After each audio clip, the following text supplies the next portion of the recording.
Assalamualaikum warahmatullahi wabarakatuh. Mohon izin Bapak Oktavian Cahya Dwi Hardin, Sarjana Manajemen, Magister Manajemen. Mohon izin melakukan presentasi terkait tugas yang diberikan, yaitu tentang analisis investasi pada salah satu sektor ekonomi di Indonesia. Pada tugas kali ini saya memilih suatu tema dari industri otomotif manufaktur, khususnya terkait manufaktur kendaraan listrik atau EV di Indonesia. Izin memperkenalkan diri, nama saya Devan Ginari Sunarno dari kelas MJ 419. Di Indonesia sendiri, perkembangan kendaraan listrik atau electric vehicle pertumbuhannya didorong oleh kebutuhan mendesak untuk mengurangi emisi karbon, menekan ketergantungan pada bahan bakar fosil, dan memanfaatkan kekayaan nikel internasional. Hal ini menjadikan adopsi ekosistem elektrifikasi dan pengembangan industri sebagai pilar utama transisi energi hijau. Jadi didorong dari isu lingkungan atau green zone. Dalam 5 tahun terakhir, sektor kendaraan listrik electric vehicle menjadi salah satu sektor yang tumbuh paling cepat di Indonesia. Pertumbuhan ini didorong oleh kombinasi sumber daya mineral strategis, kebijakan hilirisasi, transisi energi global, dan masuknya investor besar asing yang pasokan rantainya serta manufaktur kendaraan listriknya mulai masuk ke Indonesia. Contohnya, seperti yang kita tahu, kebanyakan produsen-produsen dari Cina. Nah, faktor-faktor apa saja yang menjadikan sektor industri ini cukup menarik menurut saya? Yang pertama yaitu ketersediaan bahan baku yang cukup besar di Indonesia. Bahan bakunya yang berasal dari sumber daya alam ya. Di Indonesia sendiri kaya akan cadangan nikel, bauksit, dan sebagainya, mineral. Nah, di pembuatan baterai otomotif ini, di kendaraan ini, itu membutuhkan satu bahan baku dasar yaitu nikel. Di Indonesia sendiri, nikel ini memiliki cadangan yang cukup besar. Terhitung data terakhir yang saya dapat tuh sekitar 20 miliar ton cadangannya. Lalu faktor selanjutnya itu komitmen terhadap transisi energi dan target emisi. Selanjutnya pasar domestik yang besar, mengingat penduduk di Indonesia atau Asia Tenggara ini cukup besar, hampir 300 juta penduduk. Lalu pertumbuhan permintaan yang cukup tinggi. Selanjutnya dukungan kebijakan dari pemerintah dan perkembangan teknologi yang makin kesini makin cepat. Nah, salah satu faktornya itu kebijakan dan dukungan pemerintah seperti yang saya sebutkan tadi. Beberapa di antaranya kebijakan dari pemerintah yaitu larangan ekspor biji nikel mentah. Terhitung sejak eh, maksud saya tahun 2020, eh, yang diatur dalam Peraturan Presiden Nomor 55 Tahun 2019 tentang percepatan program kendaraan bermotor listrik berbasis baterai. Lalu ada juga pemberian insentif fiskal. Seperti yang kita tahu, kalau kendaraan-kendaraan terelektrifikasi ini atau EV mendapatkan insentif fiskal berupa pajak tahunan yang ditiadakan. Kalau kita lihat STNK kendaraan listrik, di PKB-nya itu atau pajak kendaraan bermotornya itu nol. Lalu ada juga kebijakan terkait target net zero emission di tahun 2060 di Indonesia. Selanjutnya, tren investasi kendaraan EV selama 5 tahun terakhir ini. Bisa kita lihat di diagram ini, dari data berikut ini, dari 2021 hingga 2026, lonjakan penjualan mobil listrik khususnya. Seperti kita tahu kan tidak hanya mobil listrik ya, soalnya sepeda motor listrik juga mulai marak, sepeda listrik, sepeda motor listrik sudah mulai marak di Indonesia. Dalam hal ini saya akan menampilkan diagram statistik dari penjualan mobil listrik dari tahun 2021 sampai 2026. Dilihat ini merupakan persentase dari wholesale atau penjualan keseluruhan dari pabrik ke dealer-dealer mobil di 2021. Coba saya uraikan, di 2021 kendaraan EV itu mencakup 0,001% dari total penjualan. Lalu dari situ terus meningkat, meningkat, meningkat hingga akhirnya di 2026 itu mencapai 0, oh mohon maaf saya ulangi, 0,001 juta. Hingga akhirnya di 2026,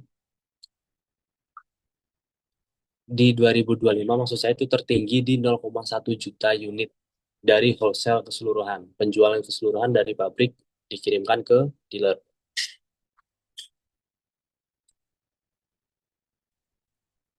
Nah, selanjutnya nih, investor-investor yang eh, marak atau salah satu atau beberapa pemain besar terkait manufaktur EV di Indonesia. Sebenarnya ada beberapa negara, ini saya kelompokkan berdasarkan pangsa pasarnya. Yang pertama itu dari negara Korea Selatan dengan merek Hyundai Motor Group. Seperti yang kita tahu, Hyundai salah satu yang pertama dari pionir dari pemasaran kendaraan EV di Indonesia, yang terus berkembang sampai sekarang mereka sudah membangun beberapa pabrik manufaktur, tidak hanya manufaktur mobil ICE atau internal combustion engine, tapi juga mobil EV. Dan salah satunya juga mereka mendirikan pabrik baterai yang ada di Karawang. Mereka juga menjalin kerjasama bersama LG dalam hal produksi baterai. Selanjutnya juga yang bekerja sama dengan Hyundai yaitu LG Energy Solution yang merupakan mitra utama baterai EV di Indonesia. Jadi dia LG ini emang eh, nggak hanya support di Hyundai walaupun dia memang bekerja sama dengan Hyundai, tapi dia juga support untuk kendaraan-kendaraan manufaktur dari brand lainnya. Lalu yang sedang naik daunnya yaitu brand-brand dari Cina seperti BYD, Baich, ada CATL juga, ada MG atau Morris Garage, dan lain sebagainya. Yang sekarang juga sudah mulai berinvestasi yang cukup masif ya. Salah satunya BYD dia sudah berinvestasi dengan mendirikan pabriknya yang ada di kawasan daerah Kabupaten Subang, di suatu kawasan industri. Lalu selain dua negara pemain besar tadi, ada investor lainnya dari negara lainnya, yaitu dari Vietnam dengan brand VinFast-nya, dari Prancis dengan brand Citroen, dari Jerman dengan Volkswagen, dan dari Tiongkok, Tiongkok berbeda dari Cina ya, dengan Aion dan Geely. Nah, dari eh, investasi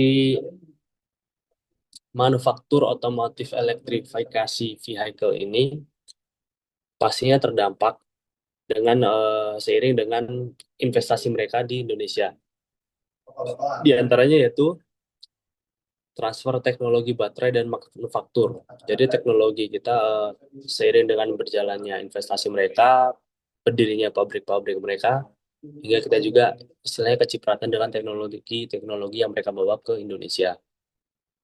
Lalu ada percepatan pembangunan rantai pasokan EV nasional karena mereka juga sudah membangun pabrik manufaktur dan juga pabrik produksi dari baterai mobil EV. Lalu meningkatkan kapasitas produksi kendaraan dan baterai lokal, menjadikan Indonesia bagian dari rantai pasok global kendaraan listrik. Ya memang menurut pernyataan-pernyataan dari brand-brand ATPM, pemegang merek tadi, mereka akan menjadikan Indonesia sebagai salah satu basis produksi supply pasokan rantai global mereka. Lalu apa dampaknya terhadap ekonomi nasional? Yaitu diantaranya Tentu saja pencipta lapangan kerja karena mereka mendirikan pabrik di sini.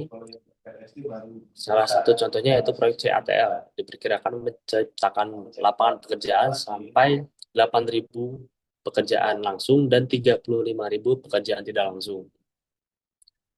Lalu dampak selanjutnya yaitu peningkatan nilai tambah.